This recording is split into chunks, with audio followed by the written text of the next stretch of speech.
ternyata untuk memperbaiki kota, kita memerlukan sebuah momentum. Jangan sekedar kosmetik dalam menata kota, tetapi benar-benar perencanaan matang. Jembatan penyeberangan orang itu kalau di sini ya secara estetika ganggu. Yang dulu kita pengecatan hanya hitam putih, sekarang kita menjadi warna-warni, itu saya sebetulnya.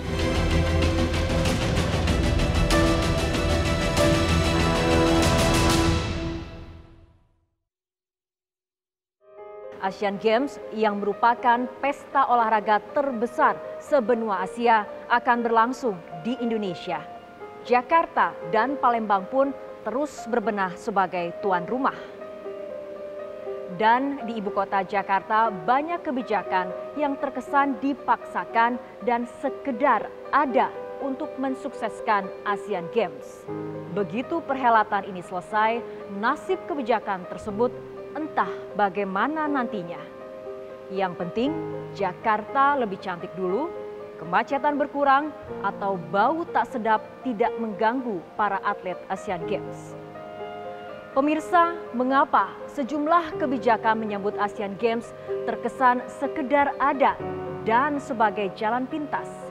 Dan berapa uang yang dihabiskan untuk mempercantik ibu kota Jakarta demi semaraknya Asian Games? Inilah penelusuran tim Realitas. Ibu tahu Bu ada penutupan ruas tol ini, Bu? Nggak tahu. Sosialisasi Ibu nggak pernah tahu juga? Gampang dong Pak, kalau Bapak mau tutup, kontainernya diberesin dulu dong. Oh gitu ya, ini berarti sangat mengganggu atau gimana Bu? Ya mengganggu banget lah. Sejak tanggal 1 Agustus 2018, perluasan sistem ganjil genap di sejumlah ruas jalan ibu kota Jakarta mulai diterapkan. Sanksi tilang pun diberlakukan bagi para pengendara yang melanggar. Perluasan ganjil genap ini merupakan salah satu kebijakan yang diambil untuk mengurangi kemacetan di Jakarta selama berlangsungnya Asian Games. Dasar hukum perluasan ganjil genap ini adalah Peraturan Gubernur DKI Jakarta Nomor 77 Tahun 2018 tentang pembatasan lalu lintas dengan sistem ganjil genap selama penyelenggaraan Asian Games 2018. Sistem ganjil genap berlaku mulai pukul 6 pagi sampai pukul 9 malam setiap hari sampai tanggal 2 September 2018. Simulasi penutupan sejumlah gerbang tol dalam kota juga mulai dilakukan sejak tanggal 1 Agustus. Lagi-lagi, kebijakan ini diambil untuk memperlancar mobilitas peserta Asian Games. Waktu tempuh yang disyaratkan oleh OCA, yaitu tidak boleh lebih dari 30 menit perjalanan atlet dari Wisma Atlet ke venue. Mengingat kondisi Jakarta yang sangat padat, macet. Nah, oleh karenanya setelah kita melakukan diskusi, ya, pembahasan, kita akhirnya menelurkan, ya, 3 paket kebijakan. Ada sekitar 20.000 atlet dan ofisial dari 45 negara yang akan datang ke Indonesia. Transportasi bagi mereka pun sudah disiapkan, termasuk bagi para penonton di setiap venue. Untuk mensukseskan kegiatan ini, ya, kita menyiapkan armada. Ya, kita saat ini semua armada-armada yang punya dishub, ya, kita keluarkan, kita perbaiki, kita bagusin. Ya, ternyata karena memang ini perhelatannya sangat besar, ya, masih kurang. Oleh karena itu kita melakukan pengadaan kendaraan. Perluasan ganjil genap dan penutupan sejumlah gerbang tol hanyalah 2 kebijakan yang diambil demi mensukseskan perhelatan Asian Games. Lihatlah sekeliling ibu kota yang belakangan ini lebih warna-warni untuk menyambut pesta olahraga terakbar bagi Asia ini. Ternyata untuk memperbaiki kota, kita memerlukan sebuah momentum. Nah, semakin besar skalanya, justru semakin besar semangatnya untuk memperbaiki kota. Dan ini yang kita lihat dalam beberapa minggu sebenarnya, ya, beberapa minggu terakhir ini, bagaimana khususnya Pemprov DKI Jakarta melakukan perombakan atau penataan besar-besaran. tentu kita apresiasi meskipun banyak sekali catatan-catatan yang perlu kita garis bawahi. Pemasangan waring yang menutupi Kali Sentiong atau yang lebih dikenal dengan Kali Item di wilayah Sunter, Jakarta Pusat merupakan salah satu kebijakan yang dikritik Nirwono Yoga. Pemprov DKI Jakarta menutupi kali sepanjang 100 meter yang dekat dengan tempat menginap para atlet Asian Games ini untuk mengurangi bau tak sedap dari kali. Kali, bahkan sudah puluhan tahun ada program kali bersih sebenarnya. Nah ini kalau muncul bahwa persoalan-persoalan itu hanya karena dalam tanda petik mohon maaf lebih kepada menyambut tamu-tamu asing, ya harusnya pertanyaan besarnya adalah bagaimana tanggung jawab pemerintah DKI terhadap warga DKI Jakarta yang menghidupi kota Jakarta, yang membayar pajak Jakarta.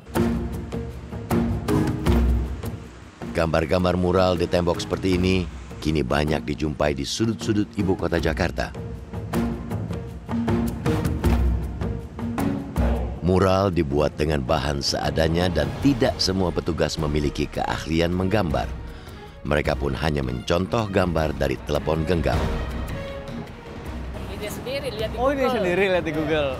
Google dari berarti menghiasi masalah apa? Contohnya dari mana? Negara lain atau gimana? Negara lain. Enggak, maksudnya ngeliat dari Google itu contohnya dari Google, apa? Google yang ini apa sih namanya? Yang apa sih namanya? YouTube. YouTube. Ya, resmi enggak ya? Oh, yang official. Sebuah mural yang mirip wajah Gubernur DKI Jakarta Anies Baswedan sempat viral di media sosial. Mural ini dinilai sangat jauh dari gambar aslinya yang memang wajah Anies Baswedan. Dan Anies Baswedan pun mengomentari mural dirinya ini. Thank you. Nanti kalau tahu di mana, saya nggak tahu sih lokasinya di mana, Pak. PPSU yang gambar. Keren.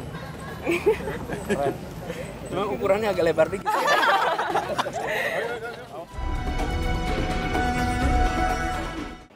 Wajah ibu kota Jakarta lebih warna-warni dalam menyambut perhelatan Asian Games.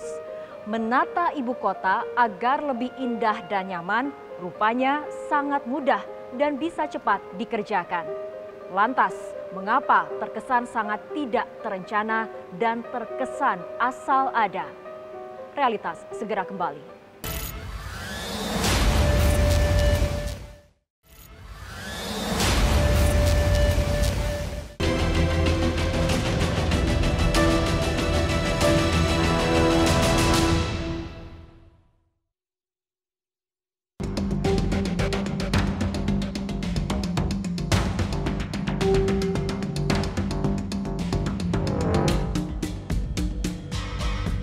Apel kesiapan pembongkaran JPO Hotel Indonesia mulai. Laporan.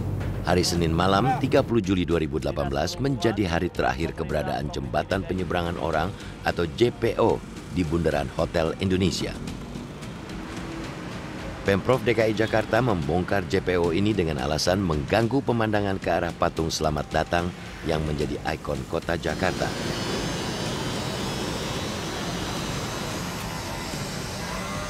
Pembongkaran JPO yang dibangun pada tahun 2014 ini sempat menuai polemik karena dianggap hanya akan menambah macet di kawasan ini.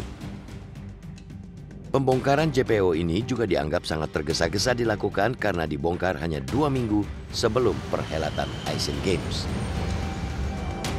Pembelajaran yang berharga dari persiapan Asian Games ini adalah untuk menyelesaikan suatu kegiatan berskala internasional harus didahului dengan skala perencanaan yang matang jauh hari, ya. Artinya tidak bisa mendadak. Kasus-kasus yang kita temukan seperti penataan Kali Sentiong, pembongkaran JPO ya diganti dengan Bellingcat Cross ya.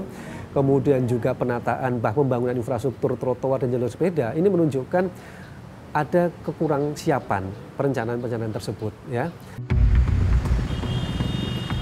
Bellingcat Crossing atau Zebra Cross yang diberi lampu lalu lintas menjadi pengganti JPO di kawasan ini untuk menyeberangi Jalan Tamrin. Lebih simpel sih, nggak perlu naik-naik buat orang tua juga.